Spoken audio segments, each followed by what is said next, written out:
Our third guest speaker is Dr. Richard Jochum. He's a conceptual artist working in a broad variety of media with a strong focus on video installation, performance, and photography. He is a studio member at the Elizabeth Foundation of the Arts and an associate professor of art and art education at Teachers College, Columbia University. Thank you very much for inviting me. It's great to be here. I regret that I can't be here all day. I speak a little louder, yeah.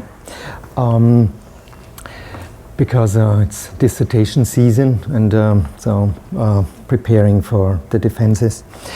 I'm coming to this theme as an artist, and as an artist, it's an interesting theme to think about creativity, because it's something that we don't think too much about, because it's something we already kind of are immersed in. And but to think about it is an interesting theme for us in various ways. I'm gonna talk a little bit about these three aspects and how they connect in some of the work that I do: education, arts, and technology. I wanted to actually come up with a story, and the story is about two sisters, and one of these sisters, her name is Jasmine. And Jasmine, imagine Jasmine, she's somebody who just doesn't like to do the dishes very much. So it's very much a chore for her, and it bothers her. So the dishes pile up, and that's what happens. And soon she runs out of dishes. We have another sister. The other sister is Cordelia, and Cordelia is different. She doesn't see it as a chore. She does the dishes, not with excitement, but she does it, and so they don't pile up.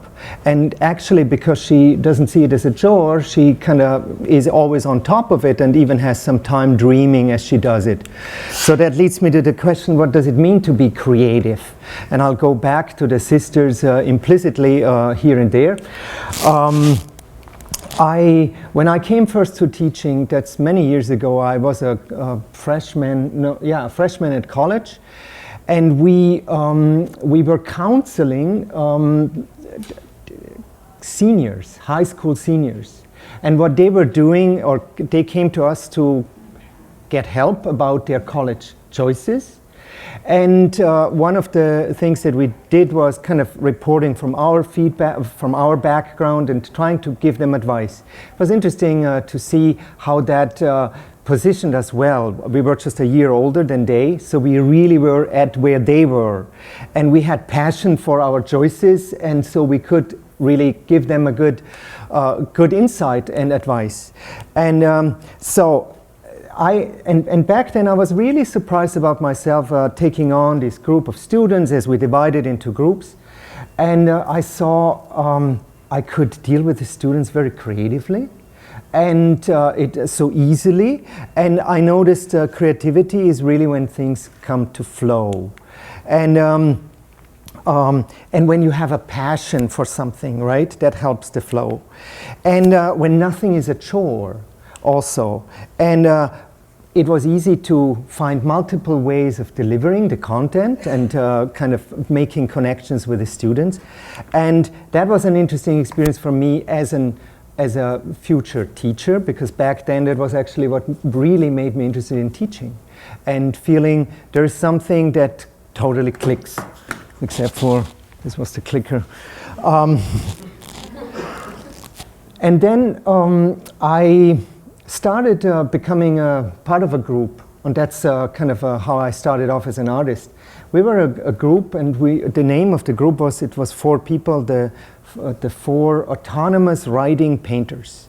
And one of us had a book bindery, and we decided we're going to do books, short books, and we will do them handcrafted. Reminds me of Eric's story about the book publishing, right? And we would do at least 2 or 3 books a year. And so that's what we did. And I created not only books, but I then started exhibiting the books. And I understood that the books that I created weren't really books in the sense of as they would be done in an academic setting.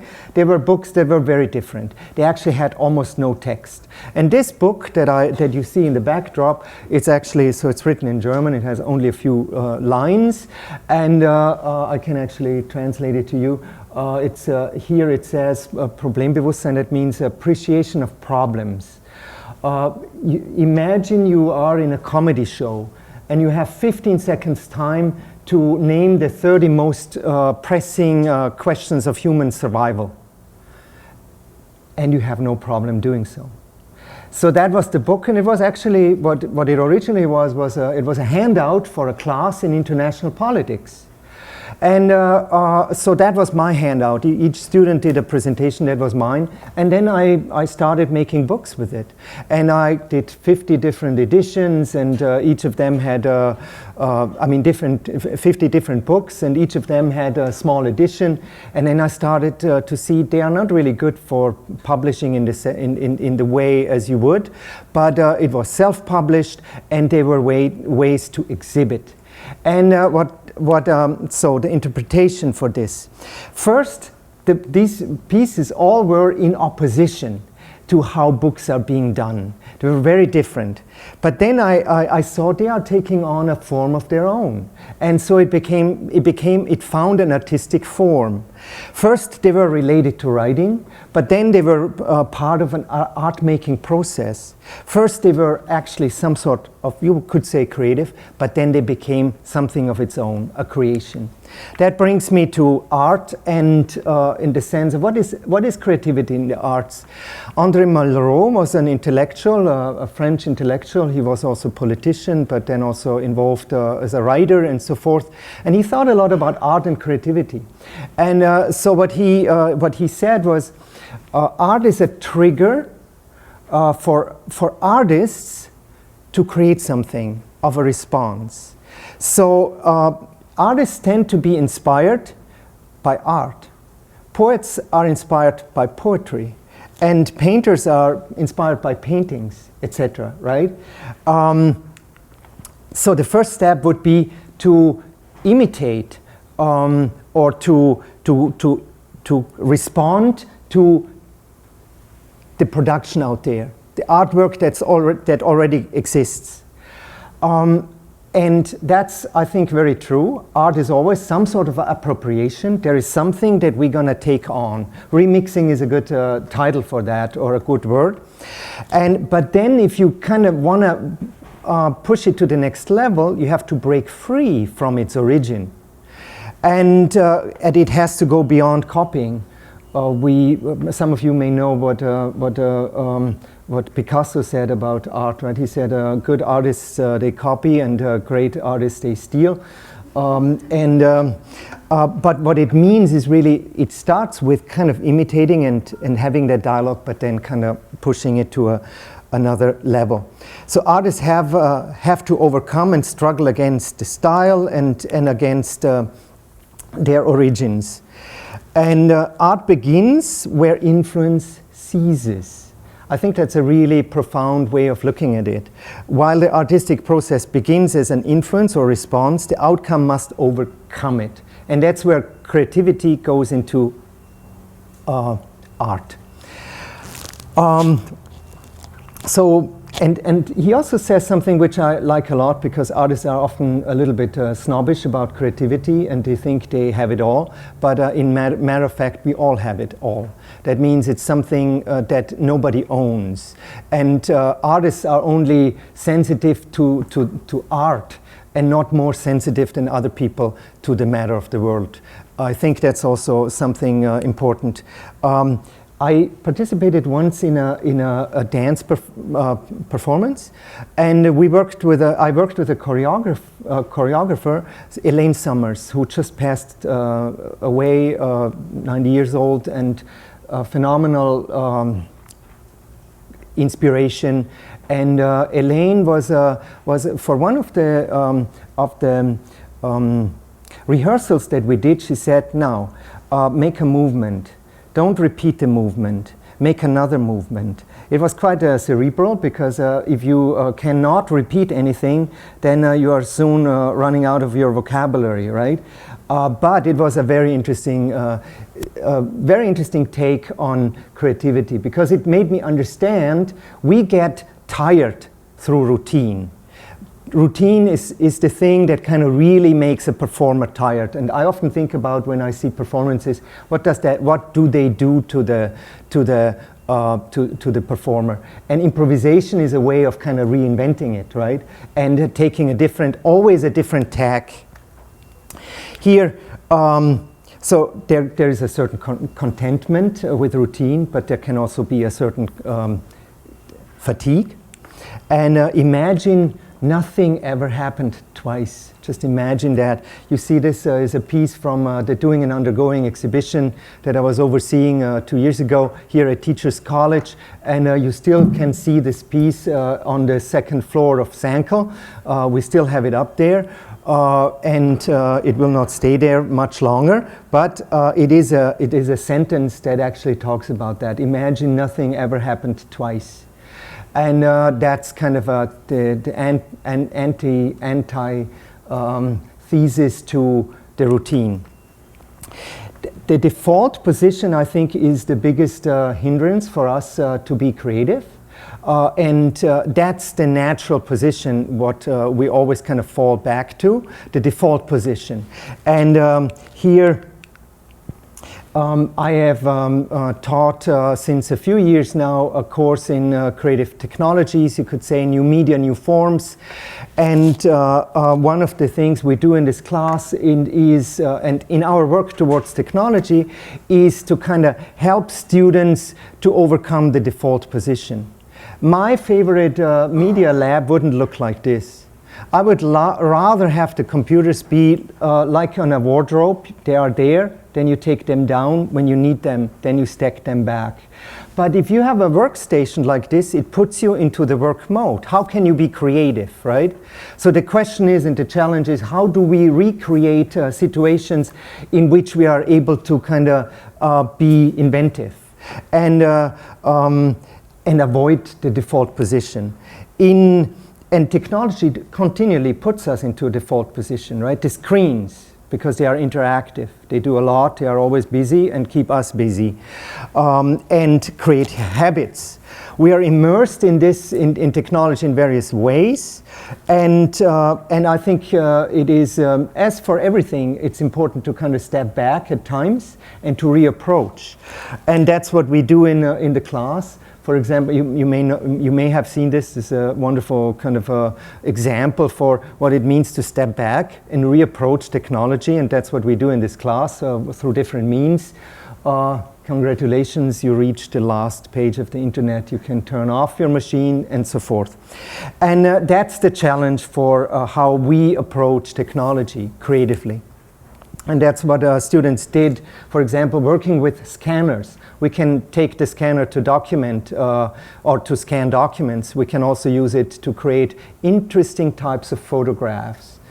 And some of the students really click with that type of work very much, so they make it, they can really bring their photographic practice into this and find an outlet that they then take into schools and work like this with their students. Or vinyl cutters, for example. We can, of course, with vinyl cutters, we can cut out fonts, right? And then we put it up at the front of an exhibition place. But we can also cut pieces like foil and then make a lamp with it. That's what Jorge Pardo did for Doing and Undergoing for the exhibition. Or here also vinyl cutters or laser cutters used to do this type of work. Or this is a piece by Golan Levin and a collaborator. It's the free, the universal fabrication kit. We'll exhibit it in Macy Gallery in June. We will print it right there. It's Creative Commons license, and it's if you know Froebel's gifts. That's kind of a reinterpretation of Froebel's gifts, and Froebel's gifts are really have influenced kindergarten, globally, and Or when, and it's also an interesting way, this one, we are not just printing with 3D printers plastic, right, but we are printing something that we can then use, and that kind of intrigues our imagination. This, for example, is a doctorate student in our program who does a lot of 3D printing, and then he situated this piece in the public domain. It's actually only a photograph. So it's not really, but he has one of these pieces now in big as well. So we have constructed a curriculum out of this work that we do, and that is actually for us as art educators the big theme. How can we expand the materials, because the materials are expanding. That means students bring in digital technologies, they play with their smartphones, with iPads, etc. when they come into classes. So what do they do with it? A little bit of a, some sort of a definition. Entropy. Entropy is the normal. Entropy is what we go through every day. Entropy is that the dishes get dirty. Entropy is that we have to make the beds every day afresh. Entropy is that things fall down. That's just what happens. And creativity is a little bit like the energy that we. So if entropy is what comes out of the tube, creativity puts it right back in. And so if the default position is the gradual decline into disorder, the falling of the apple, right? It is on us to kind of bring it back. Everybody has that, but everybody also has the default kind of inclination. That means there's this book that Jonathan Crary wrote, 24/7. What does it show? Today we sleep much less than we did 50 years ago. Americans slept 10 hours in average in the 50s. I don't think anybody here sleeps much beyond 8, if not less. And so that's and the default position is the perennial scrolling of the smartphone. So for us, it's a challenge to how do we deal with technology in a way that is creative. And how do we deal with our lives that the dishes don't just pile up. There are a number of, and since I talked a little bit about definitions, right? There are people who think a lot about creativity systematically. What is age creativity? That means nobody has done this before or has thought this before. Historical creativity, or P creativity is the psychological creativity. New idea to this particular individual. And then Dottie Lasky, who teaches creative writing at the School of Arts and has collaborated with us a few times, talks about capital C creativity. What is that? It's the creativity that not everybody may have, right? And that's what what is so intimidating about the arts. They kind of make everybody else feel, oh, I don't have that. But then she talks about small C creativity, which I think is a beautiful kind of approach. She also she did a study which shows if we in teacher training, if teachers actually bring into their schools creativity products, then it fosters a more small C creativity climate in the classroom. So, yeah, creativity has opened up. And it's not just like in the old days, in Plato's days, and there was really this idea, just a genius has it. Very different landscape for us today. And that means we know also in education how we can create a climate that fosters that. And sometimes that climate exists of unschooling, untraining, unlearning, right? Or I learned a new word, ungoogling, and we need those approaches to kind of help us right? But we have the ability, but we also need to lead a creative life. I think that applies particularly for artists, but actually to everybody. And that means the daydreaming while you do the dishes is a good thing. That's what Cordelia brings to the table, and that means getting out of the default position, and the time to ponder and to dream. And it's really, I often tell students, you know, we have our mind, and we may be smart and hope that we are, but our intuition is our best machine. We are more intelligent through our intuition, and the intuition is what is in flow, and our mind isn't always in the same way in flow. So in order to get back to the flow, we have sometimes to step back, think about it again, think creatively. Here is this is a piece, and Atlas. It's called. It's not called Alice, but Atlas. And I did this in the mountains in the Alps. What happens here? You see somebody do a headstand on a mountaintop and then reversing it. It's I don't know if you may know that, but often in creativity literature you find actually that figure turn it upside down, right, and stand on the head and think about it this way. Well, that's a possibility. I didn't do it for that reason. I did it to carry some of the weight of the earth on the shoulder, but through humor. Thank you.